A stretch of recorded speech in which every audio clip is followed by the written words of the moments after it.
So, welcome to one more of our IEAI speaker series. My name is Oksana Bog, and I'm a research associate at the TUM Institute for Ethics in AI.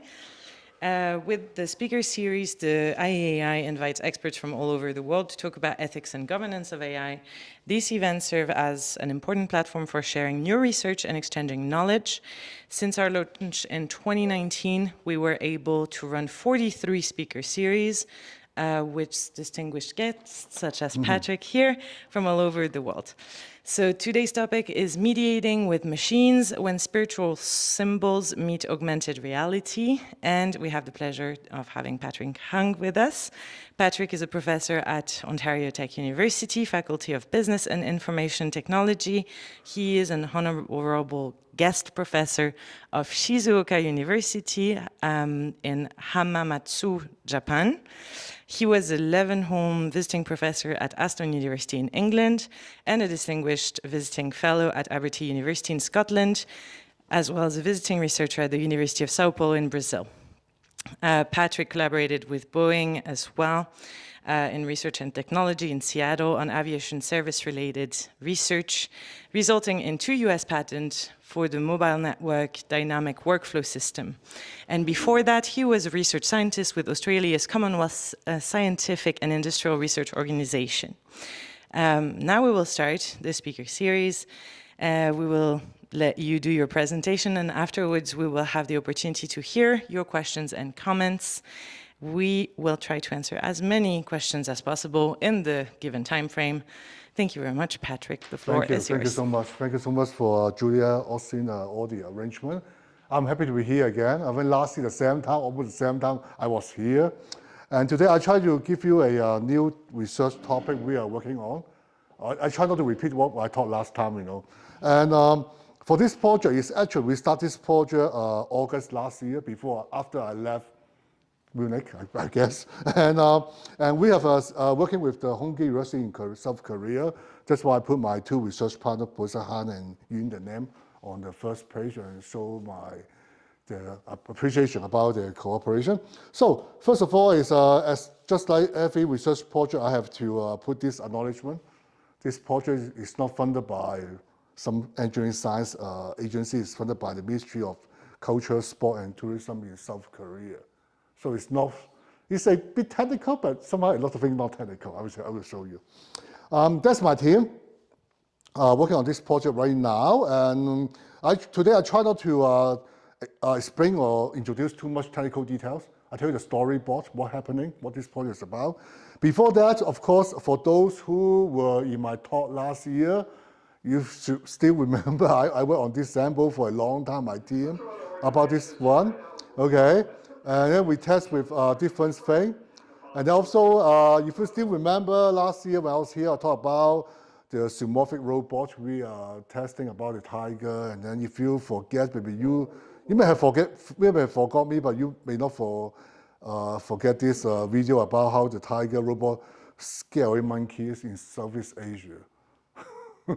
Okay, and the reason, if you still remember why you were here last year, as what we talked about is because we would like to make a tiger robot, not mimic the behavior and the appearance, also the smell and the voice, to scare away monkeys to help those campuses in Southeast Asia, because they have all the monkeys problem in Southeast Asia on campus, okay? So anyway, these are all the parts. And also, remember, we talked about a guide dog, service guide dog, this thing. Let me give me a second. Let me turn off. Oh, I'm sorry, no wonder. I'm sorry about that. Yeah, I don't want to move it this way. I have to put it back again. Sorry. So this is what we have. My team has been doing the past 7-8 years. Okay, and okay, today, of course, all these are still ongoing. We are still testing with the tiger and the services dog with the visually impaired people in Canada. So what happened is today the story is about, again, the uncanny valley. I think I don't have to tell you too much about this theory, uncanny valley. Okay, one thing is, just want to remind you, one thing is, in the future, after 1,000 years, I don't know how long, and one day in our society, we can no longer differentiate robot and human. That's what Professor Mori, he believed, right? But one thing, I don't know whether you know this. Professor Mori proposed this theory, right, in Uncanny Valley almost half century ago. But one thing is, he never published any paper to verify this theory was right. You know that? This is very interesting. He proposed, but he never showed any evidence, say this theory is correct. But today, we all show this is something we believe is correct. And also another concept I think you should know, I don't have to emphasize to you, the result of AI technique. So sometimes you will see in our experiment, we use this technique. So one of my students hide behind the curtain and we will control the robot.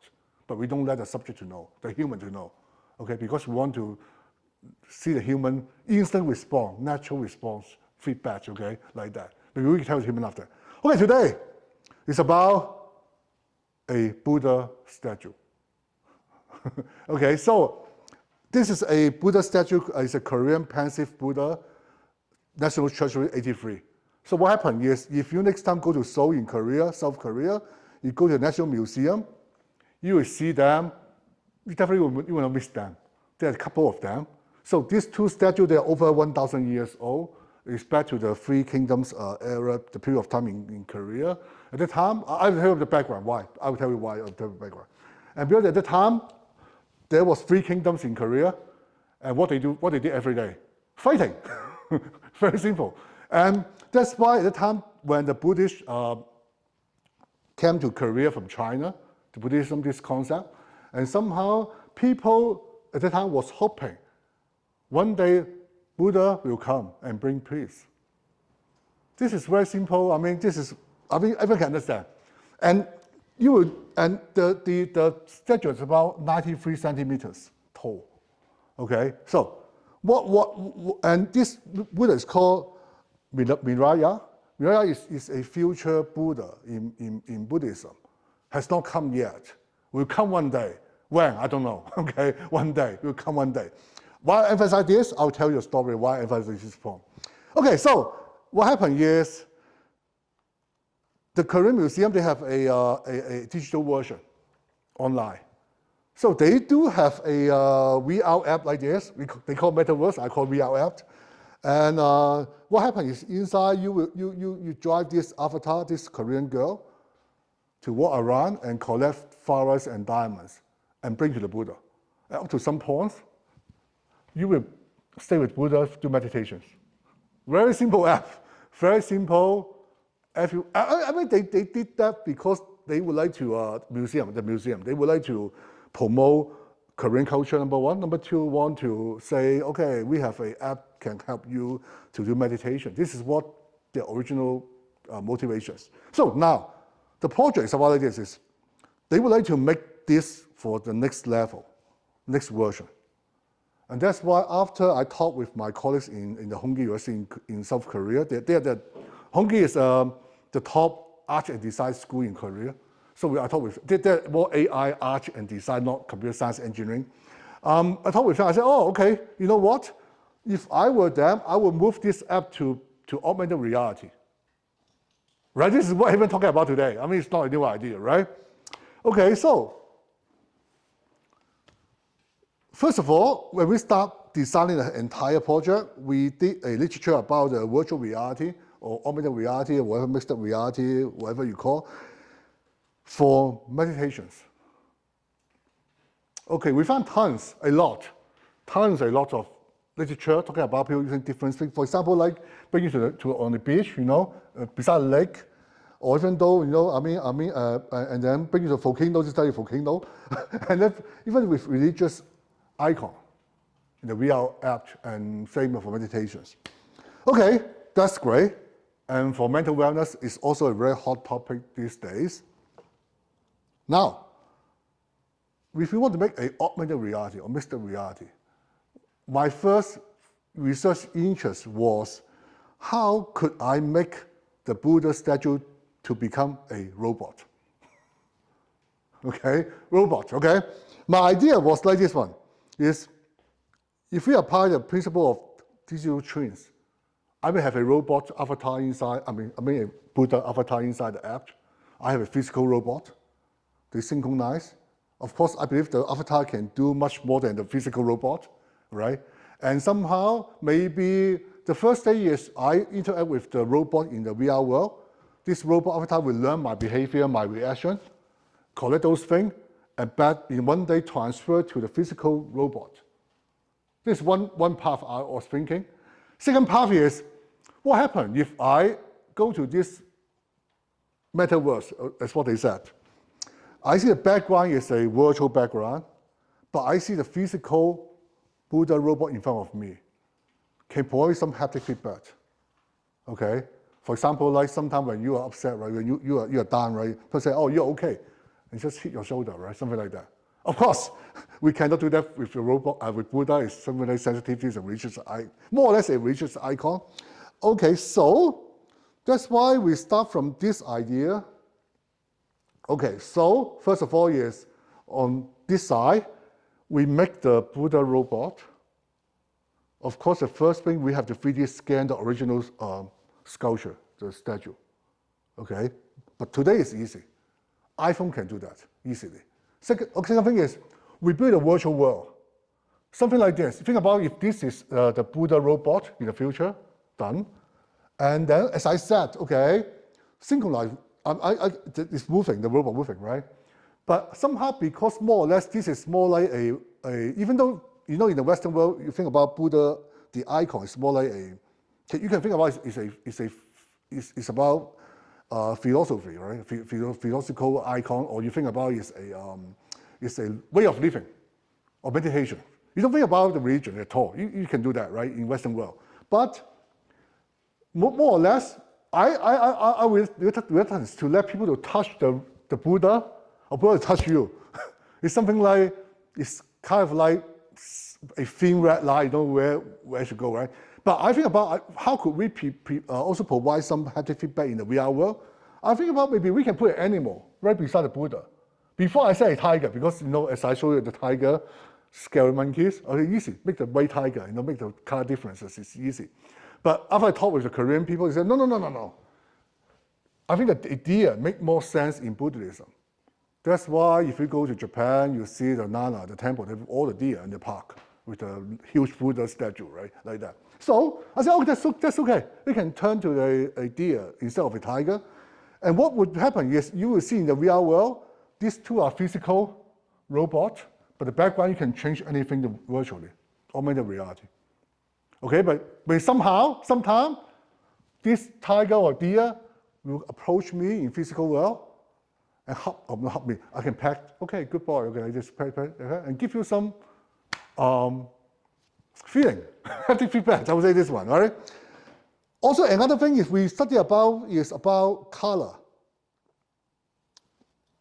See, I don't have time to talk about this today, but if you want to know, I can send you people working on this one. Because you think about this Buddha now, even though it's a physical Buddha in a virtual reality world, or an avatar, I can change the Buddha into any color I like, easily. So my question is,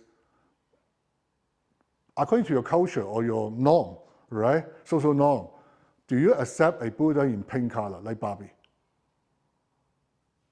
You may say, no, okay, no.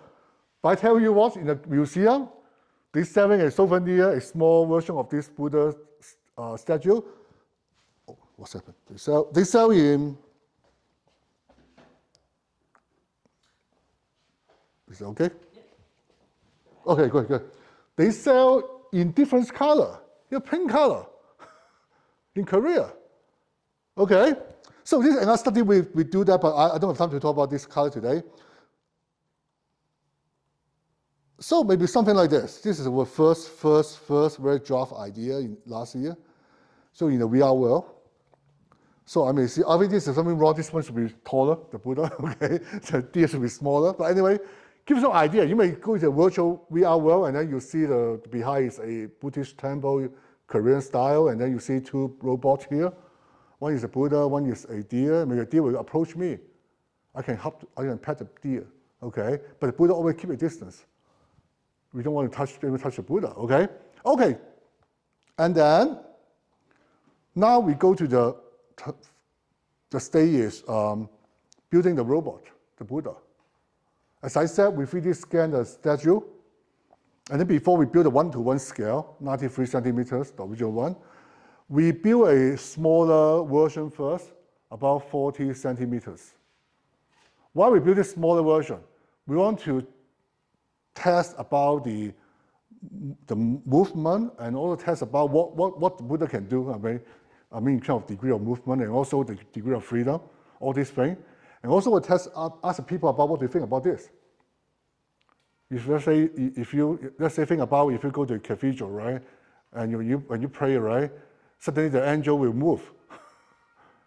What do you think about that? Okay, and this is not a new topic. As I show you those papers, people have done this kind of research in the cathedral. And think about that. Okay, anyway, so once we test it, even though we test the difference, we try to paint into silver color and see whether they will help, and put the entire robot into the VR world, metaverse as well. We test different things. And then eventually, we start to work 1-to-1 the scale. And this is what behind with all the computer vision algorithm, and ask this only the head and the neck, and then ask the robot to follow the red dog. And when we conduct this research in the lab, this experiment, and some people came in, they said, the statue looks very creepy. They said, okay, how come the statue is moving like a haunted house, like in the Disney World, haunted house like this one, or the mansion, like this world. So I think that's good, because that means what? That means the uncanny valley effect does exist. I'm happy about that, okay? So, next step, okay, how about interactions with the Buddha? The thing is easy, just come and approach, I have a good boy, okay, like this, just like I pet my dog, okay, very simple. But how about the Buddha? Should Buddha talk to me? I say, oh, Buddha, I'm sorry, Buddha, today, hello, Buddha, I have some problem, can you help me? So I say, yes, I will help you, like this? Or no? I was very reluctant to let the Buddha to speak. The reason is, nobody knows how should a Buddha speak like or sounds like in the world. Right? If you know anyone, just tell me, okay? Nobody knows, right? Does the Buddha sounds like female or male or neutral gender, whatever? You don't know, right? Nobody knows. And also, I don't want, I'm very reluctant to let the user to speak to the Buddha. Because, as you know, sometimes you can control people's behavior. There's something bad to Buddha, right? So I said, okay, let's do a more non-verbal interactions. One thing is mudras. It's a hand gesture in Buddhism or in Hinduism. You see the statues have different hand gestures. And these hand gestures mean things, there's some message. I mean more or less like the hand sign language, okay, like that. And so we start from 12 most popular hand gestures, the mudras in Buddhism, and try to see how can we capture those hand gestures. So when the person carries the HMD, the hand gesture moving, can we also capture that? Technology-wise, it's doable. I can show you an example. But I think the major challenge is about you capture one hand gesture, okay, this is not so difficult. But if hand gesture like this, that is a challenge. And see which angle, right? You see what I'm saying? Some people do this, some people do this, some people do this, It's a big challenge. And so this is what we adopt a non-verbal interaction with the Buddha in the future. Well, I think in the future, we're still working on the project. And this is a test, something like this. Maybe inside in the VR world, and then somehow, maybe they will provide some test instructions on the background. And you detect, but as I said, this is only one hand. We start from one hand, but one hand is much easier. Two hands, complicated. We find very complicated thing. So something like this, can detect it. It seems that technology-wise, doable, it's feasible, right? And then, what happened is, okay, now, as I said, this only we start in August last year. We still have 1.5 years to go. The end of next year, we should have the final version and demonstrate in the National Museum of Korea in Seoul. So we think about, okay, now, for what?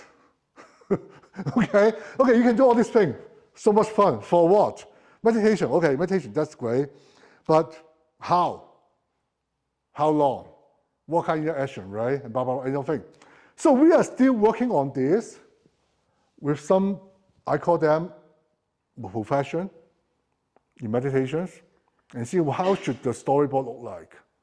How should the storyboard look like? Okay, we're still working on this. I don't have an answer for tomorrow, but of course, I expect like what you saw those two videos, right? In the VR world, you saw that pensive footer number 83, right? In front of you, a robot can do something action with you, right? And like that. And we find interesting issues just a month ago. Because of this is still a religious icon, okay? It's a Korean Buddha statue, right? And then we found a Korean Buddhist temple in Toronto, and then luckily we found a monk from Korea was there. I think he's still there. And then we saw him, we talked to him for almost like many hours, and see what he, from his perspective, what he think about this. Is that guy crazy, or you guys are doing something offensive, something like this, right? And luckily, I would say luckily, he's pretty open, and also before he became a monk, he was a computer engineer. That's why he couldn't say what we're talking about. We were so lucky. Oh, we did not hear explain what is this one. And he's quite fun. But one thing he's very interesting, when he saw that statue, he's from here, in Korea, so from here, and he said, okay, you guys made one big mistake. I said, what mistake? They say it's not about make the robot to move, the Buddha to move the robot. Yes, this Buddha, as what I mentioned before, is Milak, is future Buddha. And he said, if you do meditate, if you do meditate with a future Buddha hasn't come yet, doesn't make sense in the Buddhism or in his opinion. And that was actually, before I came here, I said, as I told you last week, I was in Helsinki for a conference. And then, but anyway, and then 3 weeks ago, we had our first public demonstration in an expo about this project. We showed the robot, showed the VR app, okay? And when they told, when the monk showed me, he told us, so what happened? Yes, that was only like 3 days before the exhibition. I said, should we change the Buddha? Or what should we do, okay? And so, what happened is, now we have the Buddha robot, we're still testing, calibrating the Buddha robot. On the other side, we have the app, the virtual reality app. We still haven't separated, we haven't combined them with each other. And now the problem is, we have to change this app. This app, we use because you see the before, we use the avatar of that pensive Buddha. Eventually, we said, okay, let's do this. That's the time we solve the problem, I believe. And let's change the Buddha in the app we show to the people in the exhibition expo, not the one pensive Buddha. In case somebody is Buddhist, they would criticize us, right? And say, compare about us.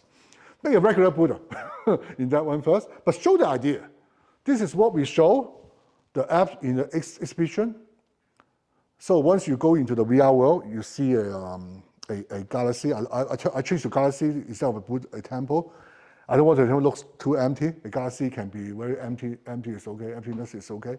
And we'll ask the person to pick up the incense and put into the there's some music background actually, but it's okay.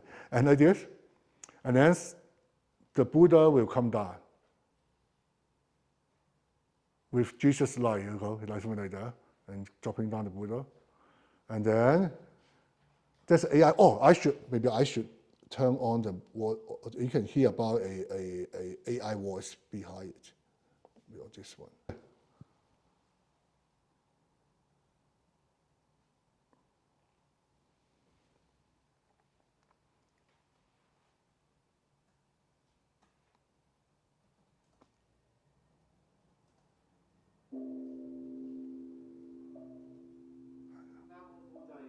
That's my student. His voice.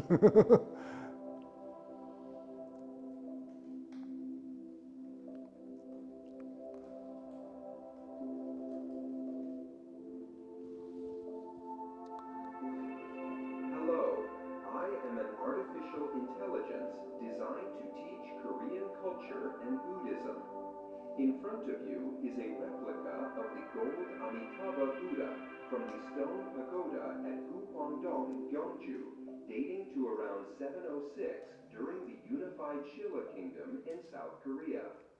It is now housed at the National Museum. I think you get the idea. So as I said, we're still thinking about the storyboard, but this is what we show the public and receive the feedback first. Okay, this is one thing. And this is what I said just before I came to Europe 3 years ago, the end of June, I think, end of June. And somehow also the Korean from Hongki, they also came with their VR app to promote the Korean culture. And then what do we do is in the old CAT USA in Toronto, is also the Art and Design School in Toronto, and they have an exhibition hall. And what do we do is, you see, we build a little temple here. So what happened is, we want the people to come to experience this app first. After finish, like this lady, and waiting to go inside and see the Buddha in person, the robot. So we still separate them, only the one, okay? And also there are two different Buddha. Inside app is another Buddha, and then outside is the physical one is the passive Buddha. And what do we want to study? Besides, we want to study about the people, the responses, the feedback, the comments, suggestion, whatever. Of course, we'll study about any motion sickness. The robot moves very fast, right? Or the robot just dancing, the Buddha. People say, no, this doesn't make sense, right? For example, right? And also like this. We also test about the calibration, also about the movement of the robot. And as I said, this is not the final version. This is only in half. So something like, you think, well, if this one moves like this radically, people may not accept this. People expect maybe a very slow movement, or never talk, right? Just smile to you like this, very small movement. We found that. Second thing is, as I mentioned with the uncanny valley, right? I just mentioned uncanny valley. In the future, one day in our society, we no longer differentiate human and robot. And Japanese, they believe that every robot has a spirit. If so, in theory, I would say that if everything has spirit, they will have the belief, right? They will have the religion, okay? And that's why in the expo, we just made a little funny video to show the people, this is the deer. Now we haven't done the body yet, but only the platform, the quadruped robot. But we put the horn of a deer from the Christmas party and show that this is a deer in the future, okay? So what happened is the robot may have their own religion. They may pray Buddha like this.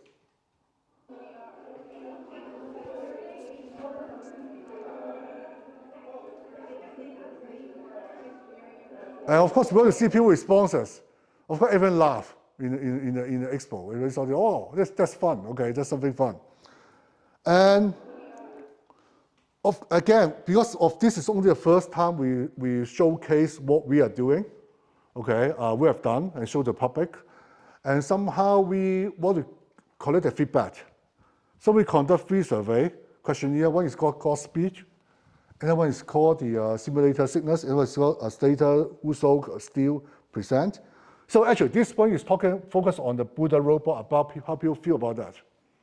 And this one is for motion sickness. I say, do you feel dizzy or you cannot understand what's happening inside the app? And this one is also talking about how much you understand inside the app. Or you are lost. I don't know what you're doing in the app. Okay? When you start the virtual world, I don't know what you're doing. And of course, we did not receive a lot of feedback, about like 30-something feedbacks on those 2 afternoons in the expo. And you can see that for the God speech about the Buddha robot, majority of people, if 4.0 is very high, they see that it's a perceived intelligence. I think it's because it's by culture. Yes, by culture, it's intelligent. But how about likability is also very high. How about anthropomorphism? This thing is not that, because as you show, something like move like a robot, not like a human. So this is what we want to test. Second thing, about simulator sickness. And luckily, we did not receive much bad response about the app. So we don't have to really rebuild the app. We can base on that draft and continue to work on the app. And how about the thing in the VR world? Do they look real? Do they understand what's happening on, etc.? And I think we received a not too bad result. So it means that people can understand the app, what it's doing. And as what I mentioned, emphasize again, this is an ongoing project. And the final one would be the end of next year by Christmas 2026. And our challenges, you may ask what the challenge now is, beside about the Buddha in the VR app or for meditation, right? Make the future Buddha. Should we use that or we should another Buddha? Or we have more than one Buddha, for example, right? Different model. We are still thinking about that. And second thing is when we try to put the robot inside the virtual reality background, using the HMD, we find lots of technical challenges and issues. And my team is still working on that as well. But hopefully, maybe next year I'll come back again, this time to Munich. You never know. We can show you the final version. And I think that's all for my talk. And thank you so much for coming and listening. And I hope that will give you some idea. And of course, as I always mention, we are open to any cooperation, comments, feedback, suggestion, whatever you like. Okay, just tell me. And on behalf of the Korean team, I would say that we look forward to see, for example, maybe one day when we test in Canada, test in Korea, right? And then if we can test in Germany, for example, and see another cultural background and see any differences. They may. I would say they should have some differences, right? So that's what the research, especially the color. Americans about color. Because it does matter, the color does matter in all the robots. But anyway, that's all from my talk. Thank you so much. Thank you. Any question, please feel free to ask me. Thank you.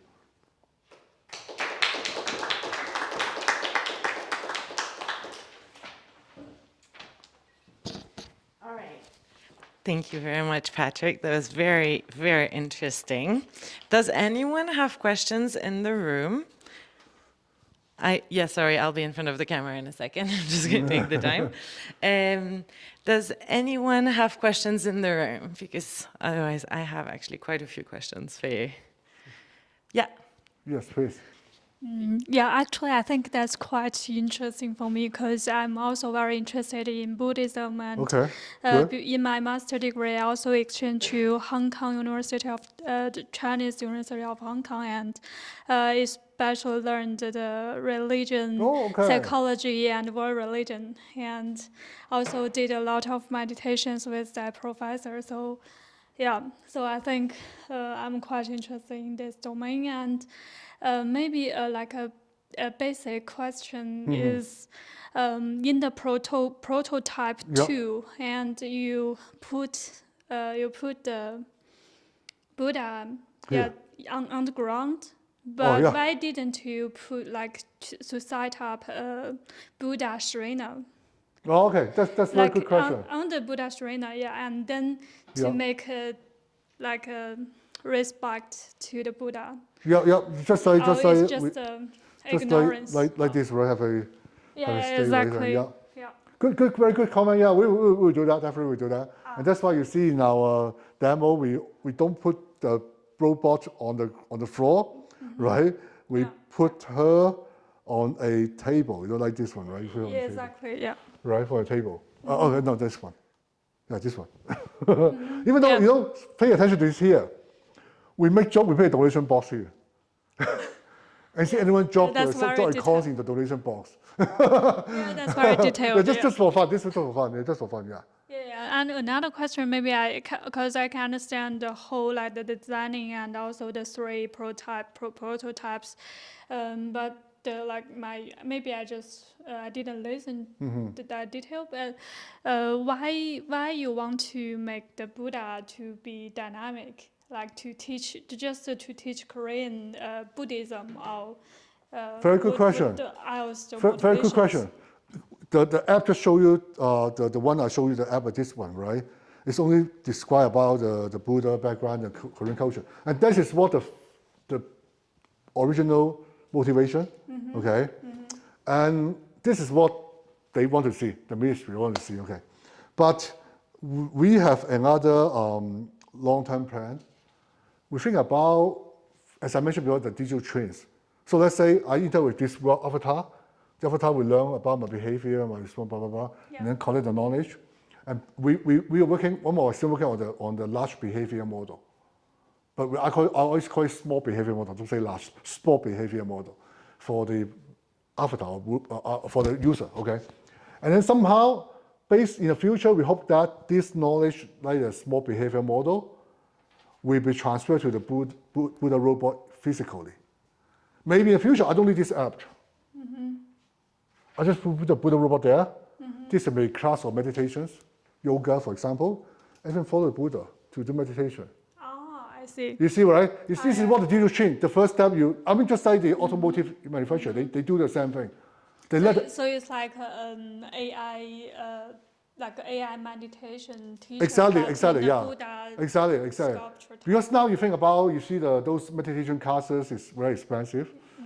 And then you have a mentor there, right? And the mentor, you should trust the mentor, right? Yeah. And then you see most of those mentor, they do when they feel a class meditation, they put a Buddha statue behind him or her, right? It's an icon, right? But what will happen in the future? I remove the human, stick to the robot, right? Yeah. And maybe one more question. Oh, okay. Thank you. Thank you. All right, great. And that's actually a very good point. You're right about having meditation with robots. I know that Nao, as a physical robot, does some yoga, actually. Yeah. So now you're just taking it to the next step. That is so cool. We had another question, Julia? I'll come with the mic, yeah. There you go. Thanks for your presentation. I'm just curious, when you exhibited the robot, did people say that they had an emotional connection to it? Was there? Yes. Okay. Very good point. There are some people. I mean, some people attend here. Some people, right? They came to the exhibition, right? Especially for those they have Asian background and with the Buddhist, and they would tell us, okay, you should not do this, and you should, and tell a long story how they feel. And I know what you mean by it, but this is what you should calibrate a bit, whatever, and. Definitely, it depends on the person's background. But for others, general public, they think it's, they were shocked. They say, first of all, they say, okay, I haven't seen anyone did anything like this crazy thing before. This is what the first comment. I think you guys are crazy, something like that. And then some secondary is, I think it's, because you still go back to uncanny valley effect. The Buddha statue has a humanoid form. So you will see all the effects. Okay, it looks creepy. Looks something interesting. Like this, they may not think about it's a religious icon. They think it's only a, like you see the KFC, the old man, right? KFC icon, like this for chicken, right? KFC. This is only for meditation, an icon. So it depends on the person's background. It really depends. I mean, but somebody, we got an old lady. She talked to us for over an hour about her opinion, about what she feels, and blah blah blah blah. But still not like the monk told us about that in very deep knowledge about, okay, you should not do this Buddha for the meditation. Nobody mentioned about that point. And as you know, in Japan, there's one temple, they have a monk Buddha robot instead of a human. just for blasting and tell you about the Buddhism story, like that. But anyway, go back to the question before, I think it's, besides we think about can be used in the future of meditation, right? For what? Who will be our first group of target users? Of course, this is for general public, just for more or less for promotion, right? Marketing. But actually, I think the idea is I want to do is maybe with people with dementia. Yeah. With dementia, especially somehow see whether this kind of philosophic robot can help them. This is, when I student, I co-supervise her with a PhD student with another professor in health sciences. We build a lot of exercise game for people with dementia. Yeah. I say, why not use the Buddha? Right? Why use the Buddha? You know, maybe, or maybe this is too sensitive, more sensitive, or maybe another one, I don't know. Right? Or an angel. At least an angel, or an angel, physical, something like that. An embodiment of something. Something like that. But for people with dementia, I think that's also a global health problem. Yeah. Now, that's what we in my mind, I have this next step. Yeah. But now we have to finish this thing first, demonstrate in the Korean Museum next year, make sure it works, okay? And yeah, that's what we are doing. Thank you for the question. Do we have any more questions in the room?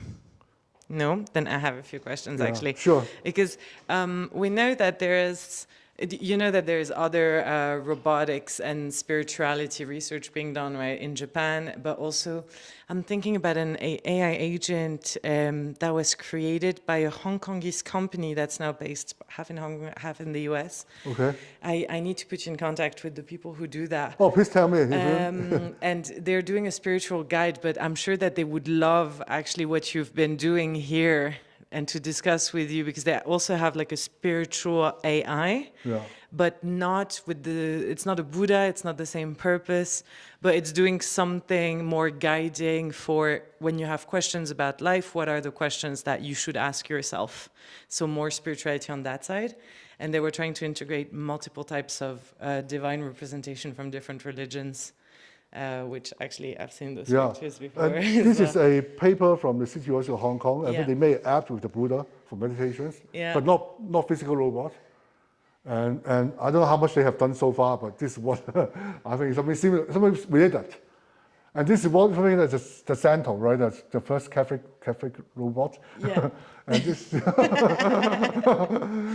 and that's another one, the angel, you know. The Celeste, yeah. This was introduced also when we were in Japan. Yeah, but interesting. I think Vatican actually paid for this one, so interestingly. So yeah, I guess my question is, where do you go with that? You were saying dementia patient, but where? Because right now you're having a fantastic integrated into environment AI. You have like a physical robot in an environment. It is AR, right? Or is it VR? Now it's still VR. But you're turning into AR? Yeah. So it's going to be a bit more accessible. Are you planning to turn it maybe browser? Are you trying to just have it AR but maybe integrate multi-agents? Where are you going with that? I think instead we will mix the app with the physical robot first. Yeah. Maybe, as you right, we have a version of on the browser for people, right, in the future. But we want to try the hardest thing. To have the the thing we put inside the VR world and see how may that look like in the future. How many people will respond, and also hope I can get some subject in with the we're working with the Ontario Shore. It's a mental wellness institute in Ontario, and somehow we hope that we can get some subject with maybe a particular issue. I don't know what that issue would be. A particular issue in dementia, because it's a huge topic. Yeah, it is. You know, one point with this group of people, maybe the background with some, maybe they like meditation or they're Buddhist, for example. Yeah. We'll start from there first and see what may they say, and yeah. But still, we are very cautious about every single movement, every single color we put on this thing. Yeah. We don't want to upset anyone, you know. And this is we are very careful about that. But yeah, I mean, and next time I come back, I can have more time. I can talk about the color thing for another 30 minutes, the color. We conduct some experiment about color, and we find very interesting thing about color as well. That's very the nice. color, yeah. Okay, well, great. Thank you so much. Thank Do you we very have any other questions before we close the session? She has a first question, right? No? You can, yeah, you do? No? Yeah, you have you? a first question, right? Yeah, you still had one. You can... Oh, wait, I'll come to you. Yeah. The mic. Still have a couple of minutes. Yeah, actually, I think my question was almost answered, but yeah, I think in Korea there is like 17% of people who are Buddhism, and you said about marketing and like how much expectations do you have for this? For That's a very good question. Accept. That's a very good question, right? You know what? That's why I think that's why they don't care about the Buddha in pink color, you know. But it's only 17%, right? And there are all other religions in Korea, right? That's a very good point. But as first of all, as I mentioned, this is only for promotion the Korean culture. So we don't really pay attention to about where's the market or who are the users in the future, right? Not really like that. But on long-term basis, you're right. I'm thinking about beside in Canada, North America, the people in North America, right? I mean, with more diverse background, right? And actually, this color thing, we test this color thing, the whole concept. We test this one in Thailand. Because Thailand, 95% are Buddhist. And then when they saw this pensive Korean Buddha, they can tell, oh, this is not a Thai Buddha. This is maybe Korea or Japan. They can definitely tell. You don't tell them, oh, this is the Korean culture, blah, blah. No. I just show just that image, this image. Everyone could tell this is not a Thai Buddha, because Thai Buddha does not have this posture at all. So it's a culture difference there, right? So we test about the color in their mind, and also one of my students there, he's building a little small Buddha, can move, and try to put into on the street at the corner, and see anyone bow to the Buddha every day. You see what I'm saying, right? And see anyone try to bow and they say bow every day. We're still testing that on campus first, but that's what we are going to do. But the market size, as you say, maybe we make it very generic. We start from the Western world first, because I think this thing, if you go to the Asia or the Oriental, Western world, right? Maybe if you think it's okay, fine, good. I can do it without the Buddha. I can do it by myself with my statue, right? It's okay. But maybe in the Western world, maybe there's something interesting inside, right? Right? And see what they see about this one. But this is what we are still struggling thinking with my team members, Yeah. But anyhow, you see my email here. Please feel free to send me email.